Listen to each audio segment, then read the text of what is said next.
It's 2025, Warped Tour is back. What better time to embrace being an elder emo and talk about some emo and pop punk albums that are turning 20 years old this year. So let's go back all the way to 2005 and talk about some great music.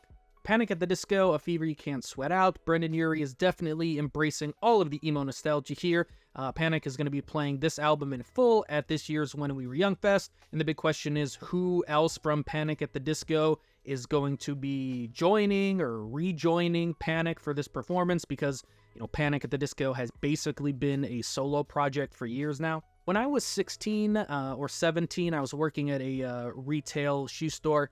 And I just started, and the manager, Bill, who knew I was into music, and he's talking to me, and he's like, yeah, my brother was in this band, I don't know if you heard of them, they were called Panic at the Disco.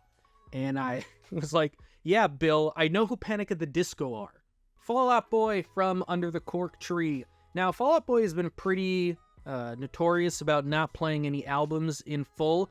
I don't think they've ever played any album in full, and since this kind of concept has really, you know, started to become pretty normal in, I don't know, maybe like the past 5 years or so, where bands just playing, you know, full albums, and Fall Out Boy has had a lot of opportunities to play an album in full, and they haven't done it for whatever reason. And my hot take here is that a lot of people don't even listen to albums, you know, now anyway. A lot of people, the only time where they are, you know, experiencing an album in full is when they go to some of these performances where the bands are playing an album in full. Like, they're not consuming an album in full any other way. I remember when Dance Dance came out, I was 11 or 12, and I got in trouble at school for doing or trying to do like the little drum pattern in Dance Dance with my pens.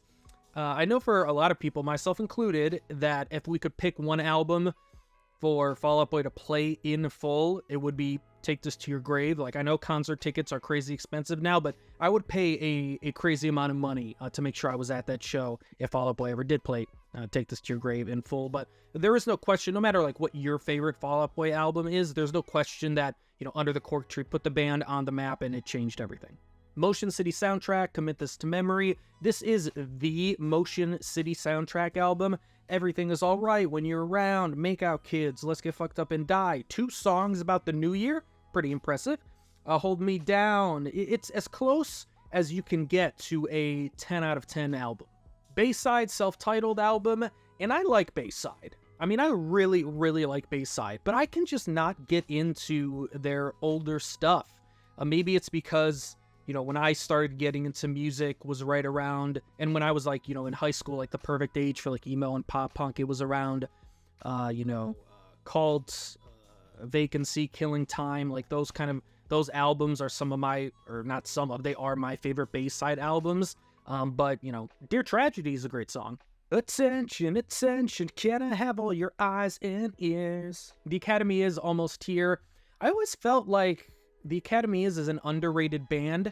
They come from the legendary Chicago emo and pop punk scene. I, if you didn't know, you know, growing up in Chicago, lived there my whole life.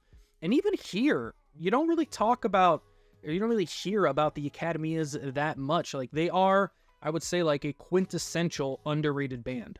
Cartel, Chroma. Now, Cartel for the longest time was an underrated band in the scene, but so many people have just said that over and over the years that I think that's not the case anymore. Cartel is now officially a properly rated band. Everybody knows how good this album really is. And I'm tired of people saying this is just a 2-song album with Say Anything, and honestly, like, if you sit down and listen to this album, I'm not going to say it's the perfect pop punk album, but again, if you like that bright, kind of glossy pop punk like the Academy is, like The Starting Line, like Cartel, you're going to love this album.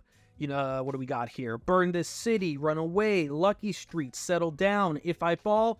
I mean, it's banger after banger. Boys Night Out, TrainWreck, a concept album about murdering your wife. I mean, do I really need to say anything else? And credit to Boys Night Out. This is 2005. They mixed pop punk, punk rock, and screaming, and obviously this crazy concept album, and it kind of worked. Alkaline Trio, Crimson, not the worst Alkaline Trio album, not the best Alkaline Trio album, Mercy Me, Time to Waste, Sadie, Your Neck are all some great songs. Silverstein, Discovering the Waterfront. It might be kind of a surprise, but I never really got into Silverstein. I've only really started to listen to the band the last, 6 months, last half of 2024, and obviously at 2025 here. And I was always a band that was, around, people would talk about, or I was aware of the band, obviously. Spotify would always recommend them, but, I just never sat down and listened to the band. And then, in the past 6 months or whatever, I sat down and listened to this album, and to no one's surprise, I really liked it. And I don't disregard any of the new music that the band is putting out. I've listened to some of the new stuff that, pops up on, Twitter or on Spotify, and I've liked that as well. The Starting Line, Based on a True Story. I'm gonna tear your ass up like we just got married, and you're all mine now. The All-American Rejects, Move Along. Shout out to Madden 06, which had Night Drive on the soundtrack. That was the first time I ever heard of the All-American Rejects. Top of the World is a song that doesn't get enough love. This is a political song about wealth distribution and the power of rich people on a major label pop-punk album in 2005. I see you, All-American Rejects. I see you. Paramore, All We Know Is Falling, Paramore's debut album. They're a band that I don't think has done a full album playthrough. At least nothing is coming immediately to mind. And this one would be really fun and super interesting because Paramore has changed their sound so much, especially with their last few albums. So going back to this, quintessential pop-punk sound would be pretty fun. Bright Eyes, I'm Wide Awake, It's Morning. This is the Bright Eyes album, and it's a band that I've never really got into too much. Obviously, first day of my life, but it's never a band that is on constant rotation, no matter what I'm listening to. But definitely a band that has always intrigued me, and a band I need to kind of sit down and really dive into more. Bomb the Music Industry, album minus band, one of the most important punk rock bands of all time. Definitely modern punk rock legends, Bomb the Music Industry and Jeff Rosenstock. I first got into Bomb the Music Industry really whenever Can I Pay My Rent in Fun was out in the world. I remember listening to that because I think it came up of punk songs about hating your job, and I just started my first really crappy first retail job, first job ever, and then the Adults EP changed my entire world when I heard that there was this punk rock band that was giving away all their music for free.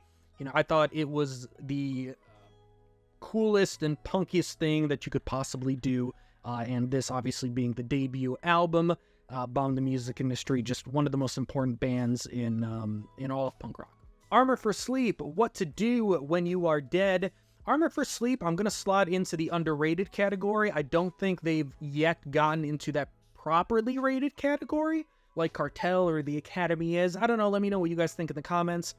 But this Armor for Sleep and this album specifically, is not your bright, sunny summer pop punk like Cartel or the Academy is, or the Starting Line. Dark, emotional, sad, catchy songs, but that's what we love. I traded forever just to hear you say the sound of my name, but that's not why I'm here. I came out here to tell you it rains in heaven all day long.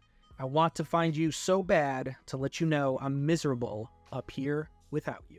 I don't think Armor for Sleep gets enough credit for this song here, The Truth About Heaven, because this song is about I can't really say the S word because this video will get, demonetized or restricted by YouTube. But this song is, if you look at the lyrics, is about obviously not being here anymore. And that's a concept that comes up in emo songs and pop punk songs and punk rock songs all the time. But Armor for Sleep, I don't think gets enough credit for writing an anti not being around here anymore song. And it's not, preachy. It's clever, it's unbelievably catchy, and it has this kind of twist on what bands usually write about when it comes to kind of this topic and feeling so down and feeling so depressed. And it's just an interesting kind of take here that Armor for Sleep took with this song, and it's just a well-crafted song if you step away and you don't think of this as just like, oh, just some, catchy pop punk song. But if you're really looking to the lyrics here, it's a very well-crafted song. Let me know which of these albums that you want to hear in full. Let me know your memories of hearing about these albums for the first time, your memories of infecting your parents' computer with all the viruses from LimeWire because you downloaded all of these albums, and I'm sure I missed somebody's favorite underground album from 2005, so comment that one as well. Please like the video, subscribe if you haven't, tell your friends, all the fun stuff, and thanks for watching.